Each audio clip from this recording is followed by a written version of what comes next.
Joan, good morning. Good morning, Niall. Nice to speak with you. And you too. And thank you for taking my call, because how do you feel about revisiting that time of your life? Do you find it difficult, or is it therapeutic? It's very therapeutic, but initially I found it very difficult. But you must remember that for 46 years I kept my secret and hid what I was told was the shame of what I did at the time. And 2 years ago, how I actually got the opportunity to speak publicly about it, I was invited as part of a delegation of survivors from industrial schools, mother and baby homes, Protestant homes, to speak with the European commissioners in Brussels about our time in Bessborough, the violation of our human rights. And whilst in Brussels, it was the first time I met other women who were in Bessborough that I never knew, and it gave us the impetus on returning back to Ireland to set up a group, and that's where we are today. So it is therapeutic, and it has to be revisited, because if we are the living proof of what went on, and if we stay silent, it will go to our graves with us. How old were you when you went to Bessborough? 17 and a half. Do you mind? Were you from the city or the suburbs, or did you come out from outside? No. I was from a provincial town. But Neil, I have to remind you that society was very different in attitudes in those days. And when you come from a middle class family, as I did, and you committed the habeas corpus of a crime, your family were totally not distraught, but they were ashamed of what you did. You let them down. You let what the neighbours would say. So they were very much, my parents, with the attitude of, if this was found out, it would absolutely make people not think good of them as parents. I know. They said, "Oh, how will we ever live down the shame of it?" We're talking about the back end of the 60s, are we? Well, we're talking about 67, 68. Yeah. Okay. So was it your parents? Did they suggest, or did they take you to Bessborough? You didn't have any say in the matter as a 17-year-old, did you? No. At the night, the day that I went and told them that I was pregnant, I went to my bedroom that evening. I could hear lots of whispering. And the following morning, I was told, pack a bag. I had no idea where I was going. I'd never heard of Bessborough, because I was in boarding school in Tipperary from the age of 10 with the Sacred Heart Convent in Rossgrey. So I never knew anybody that was unmarried and pregnant. So when we drove up the drive to Bessborough, I thought, who's we? Who brought you there? My mother and my stepfather. Yeah. That must have been an awful drive. And there was no talk in the car. I thought, where am I going? And I was told, get out of the car, went up the steps. My mother rang the doorbell, and none came out. And the last thing my mother said to me, don't ever speak about this in your lifetime again. And she turned and walked away, and that was it. And in I went. Before all of this, how would you have described your mother? Was she a loving mother? Did you have a close relationship?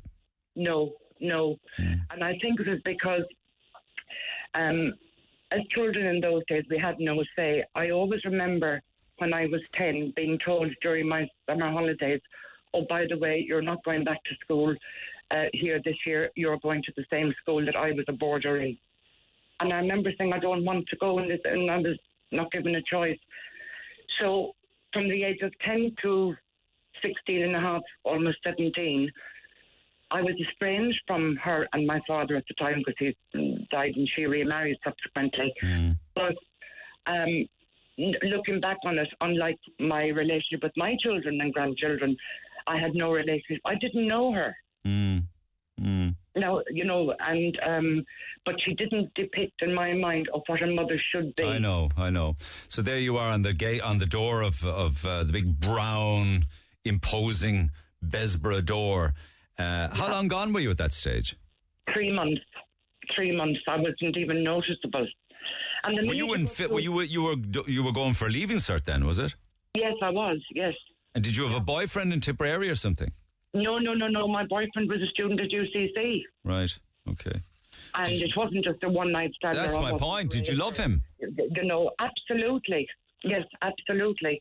And at that age, when you're in love, you think it's going to last forever and ever. That's right. I know. It's 17, of course, you think that it is. Mind and you, of course, going back sometimes again, it does. you know, in those days, my sexual education was nil. I knew nothing. But hold on now. When you say you knew nothing as a 17-year-old in 1967, you knew, though, if you had sex and it was unprotected sex, you'd get pregnant. Did you know that much? No, I didn't.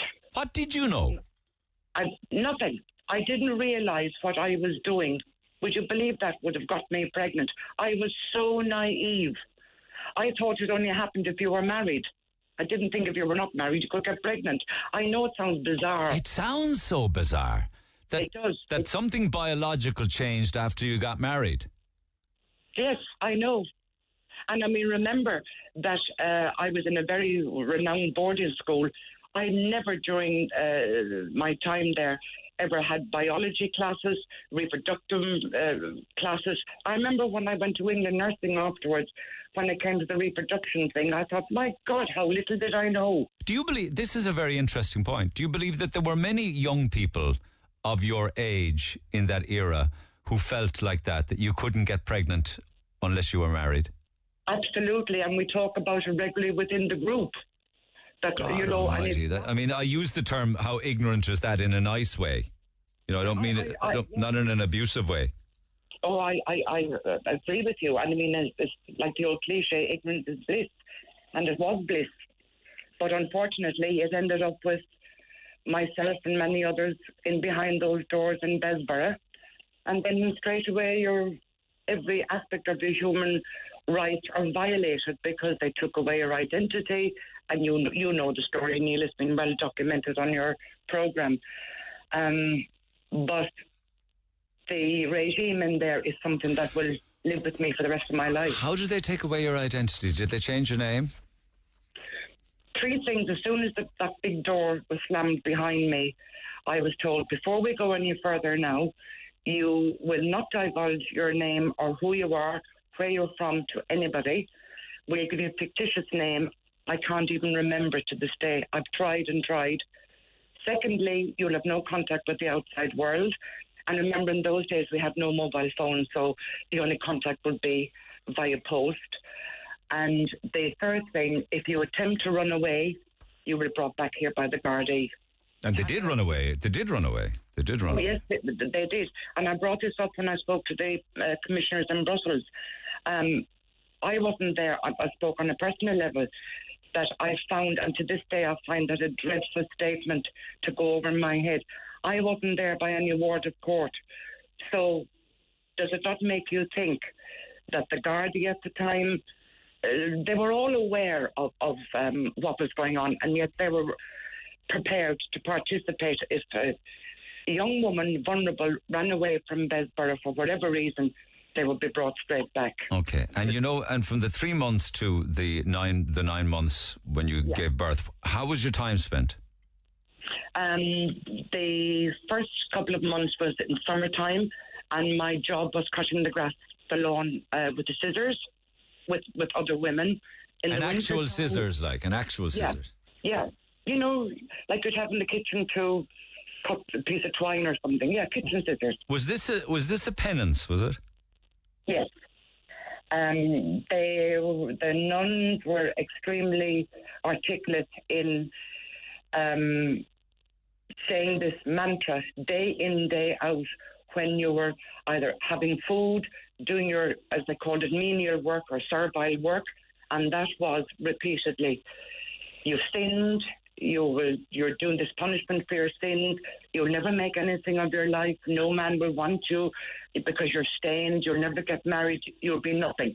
This was a mantra that they repeated over and over again, or words to that effect? Words to that effect. That was repeated during mealtime because the regime at that time, one was not allowed to speak during mealtime. And I often, in a flippant side of it, I often think maybe it's because they didn't want us to complain about the horrible food, which certainly wasn't nutritionally sufficient for a woman who was pregnant.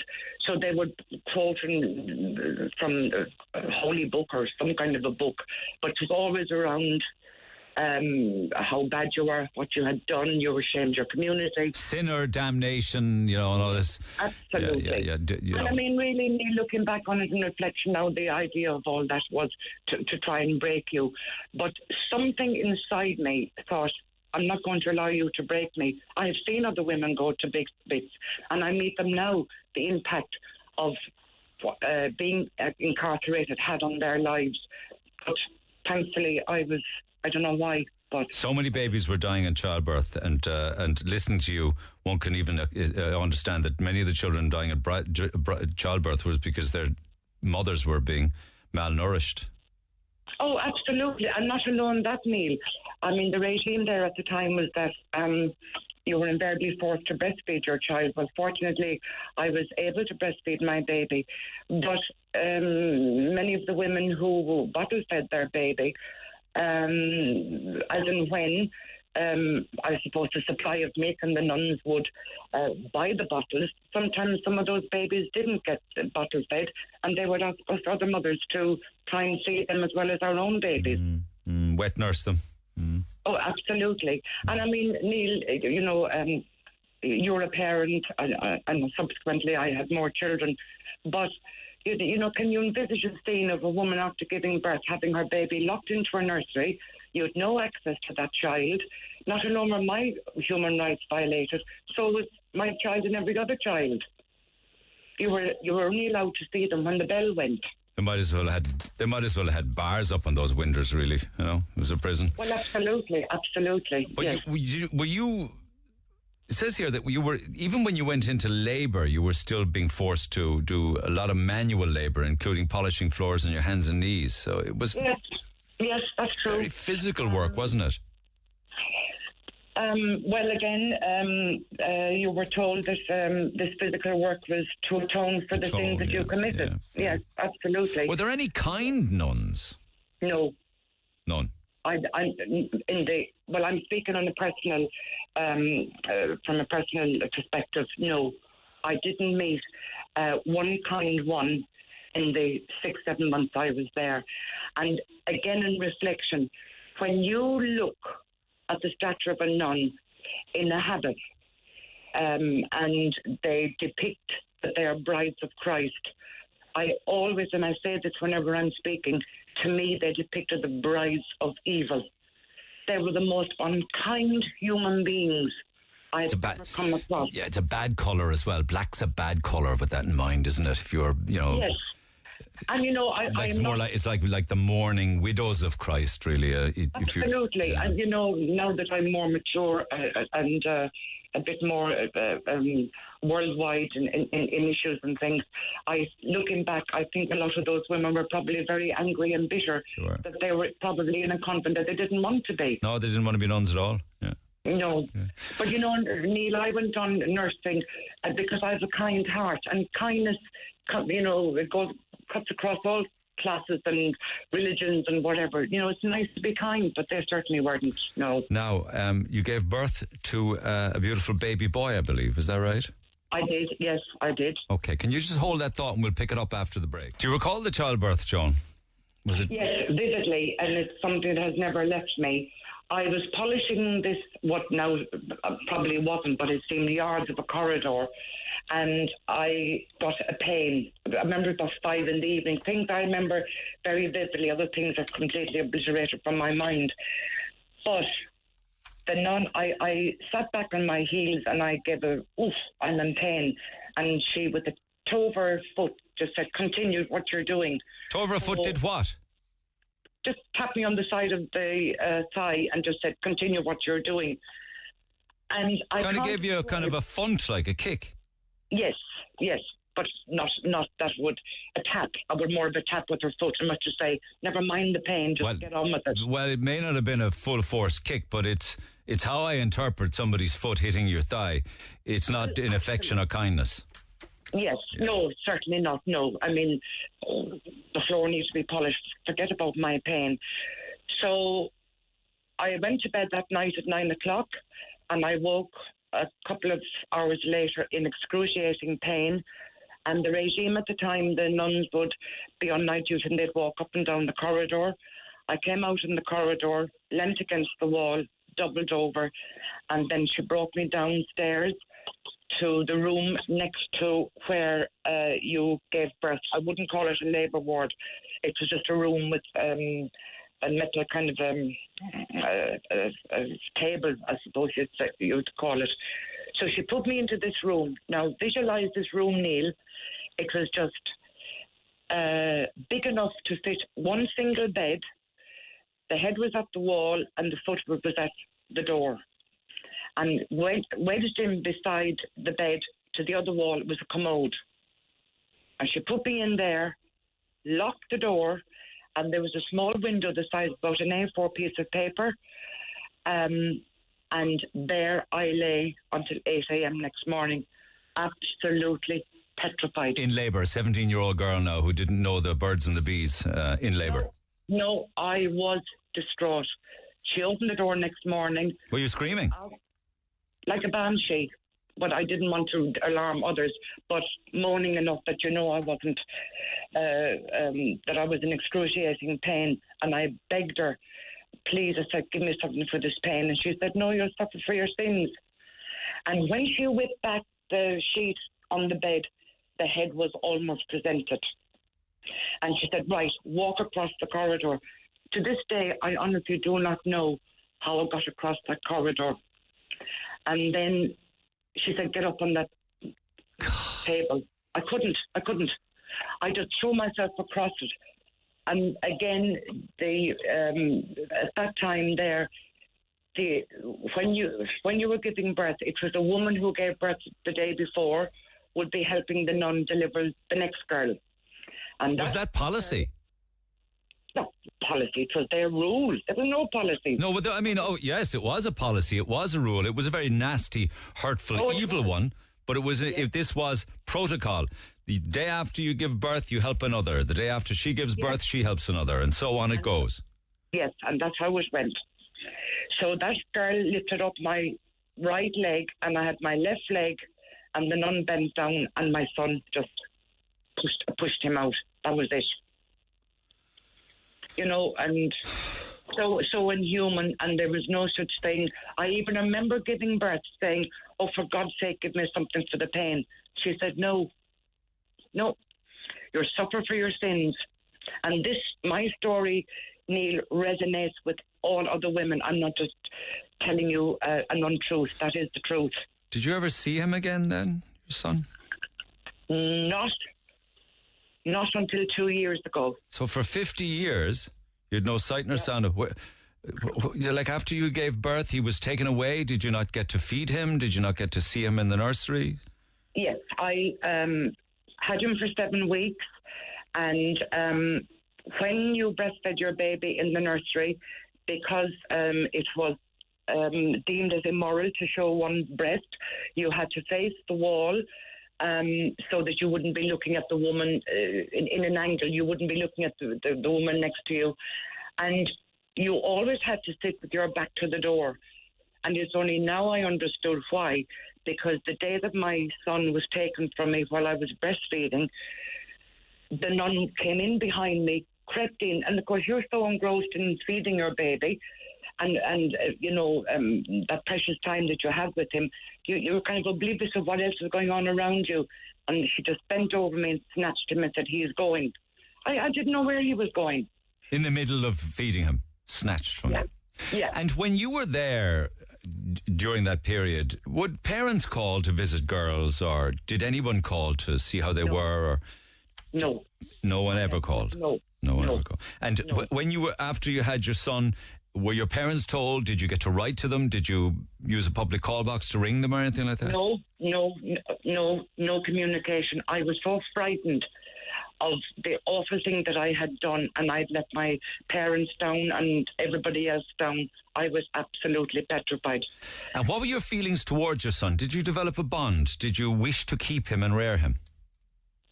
Or did you even process that? Could you even process that? Yes, I did process it, and I was hoping every day that somebody would come and give me some option or discuss an option.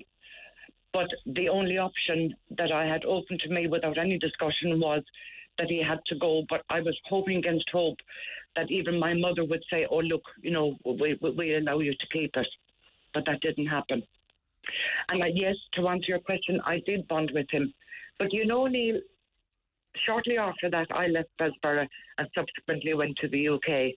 And there I made my life for the next 46 years and did everything that the nun said I wouldn't do. Married, had children, became a nurse, did a degree in social work, and my life took off. But I never lost sight of the fact that this state and the church was involved in it, took something from me without permission. I never signed any papers. And I held on to that, and really that kept me going all those years. Now, my other two children that I subsequently had, when they were age appropriate, I told them they had a brother. I wasn't going to hide anything. I wanted to be as transparent as possible. And then I returned to Ireland in the year 2000. And then from 2001 until 2015, I jumped hurdles, went through every door, through bureaucratic systems, but I was falsely led in the wrong direction at one juncture, because in 1967-68, many of the babies in Bessborough at the time were trafficked to America, Australia and other countries. It's interesting you use the term trafficking, isn't it? That's interesting. Yes. Well, evidence now from speaking to those women, those children who are now adults that were trafficked to America, will tell you that subsequently after their arrival in America, their adopted parents were sending large sums of money on a monthly basis to the nuns in Bessborough. They were sending money to Bessborough. Right, okay. Yeah. And throughout all of this, after the childbirth, after your son was born, and before you went to the UK, what was your relationship with your parents like? There wasn't one. You went back home, though? And I went back home for a very short period, and I couldn't wait to get away out of it, because I wasn't able to articulate how I felt. I was too ashamed to articulate how I felt. And they said, "Don't ever talk about it," is it? Yes. Yeah. And did anyone ever know in the village or the town or the area where you live? In the town, I don't know. You don't know. And if they did, nobody ever said it to me. But they all know now. Yeah. I don't care. Yeah, no, good for you. And you were reunited with your son, though, eventually, weren't you? That was only purely through my own tenacity. Because the older I got, and Neil, I'll be 70 next birthday, but once I came back from Brussels, I thought, I cannot allow my son who is out there, and something in my being said, if he is my son, I know that he'll be as eagerly wanting to meet me and reunite with me as I'm his mum, as I am with him. So there was no apprehension at all, no?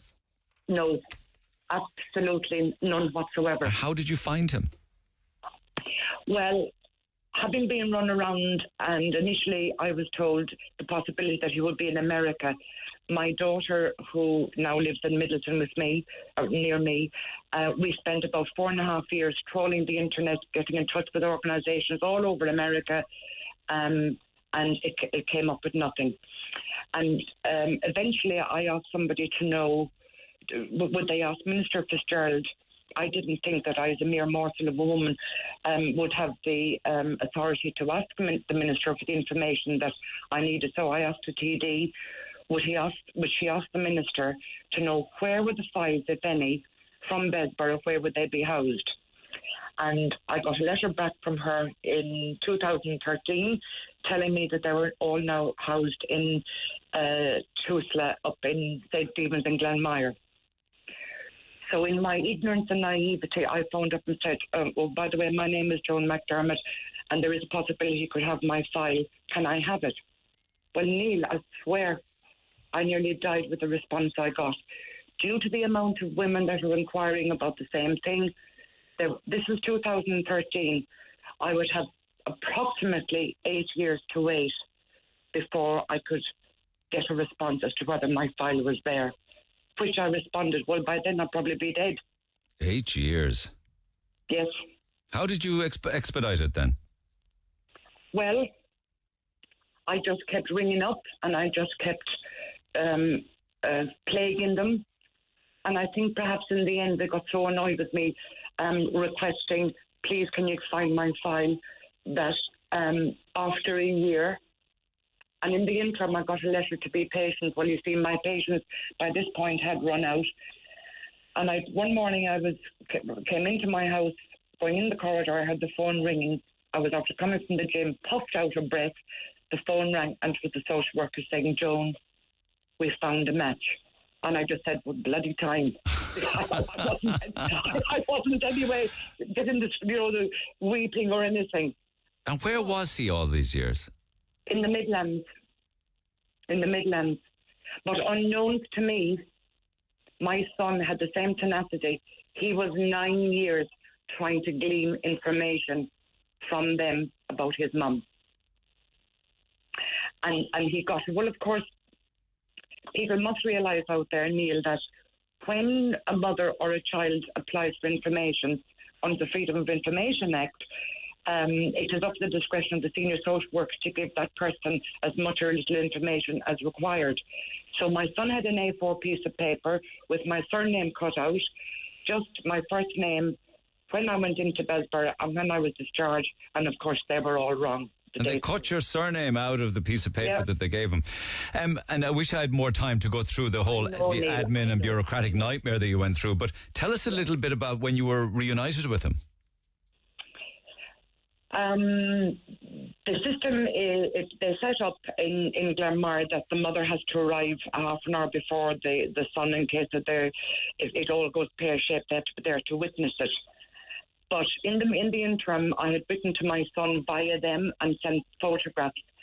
But he knew, he was told that I was going to arrive a half an hour beforehand. So what did he do? He drove into the entrance of the hospital grounds, waited with his car and stood outside until he saw my car coming in, and he flagged me down and whipped me out of the car up in the air. much to the distress of the social worker, I'm sure. He said, that's not how we do it. And he said, this is how we wanted to do it. Yeah, that was it. Up into his arms, up off the ground. Swooped you up into his arms and swung you around. He did, absolutely. And we have gone on to build up a very good relationship. He has met his siblings, and he's an integral part of the family. And it's just gone on and on. So you met him when he was a 50-something, right?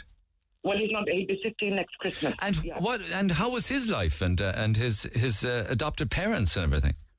Well, I sailed through life thinking that any person that would adopt a child would want them for the right reasons. And I now, talking to adopted other people and my own son, it isn't always the case. Again, Niall, there was a culture going back in the day where if you had a standing in society, it was a kind of a tokenistic gesture that you'd look good to take in a child from an unmarried mother. You're joking me.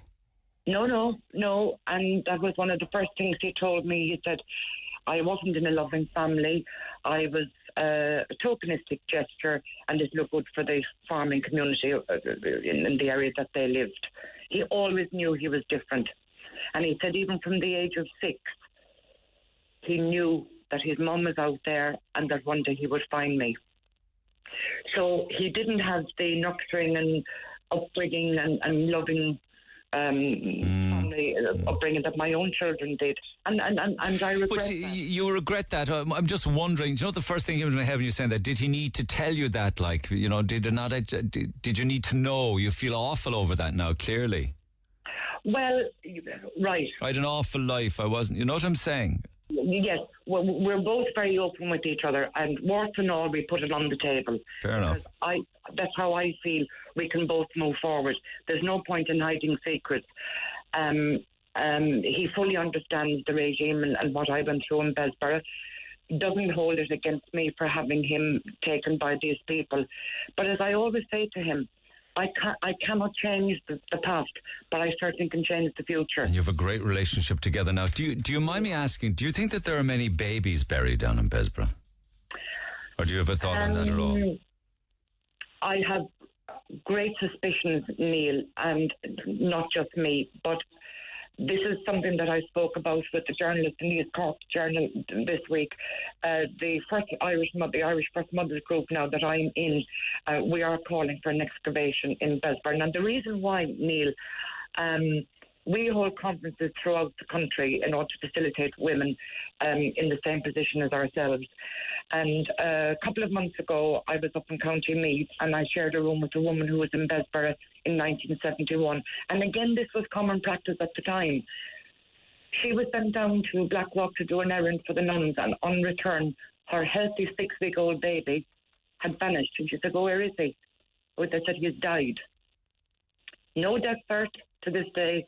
No paper trail. I know, yeah. And that's just one story. No. God knows how many of those there were. Yes, and this is an integral part of my work now, is enabling those people to look for answers, as well as the government. And this is why we fought tirelessly 2 years ago with Minister Riley and the government to get the mother and baby homes included in the Commission of Investigation, and a separate one for the mother and baby homes.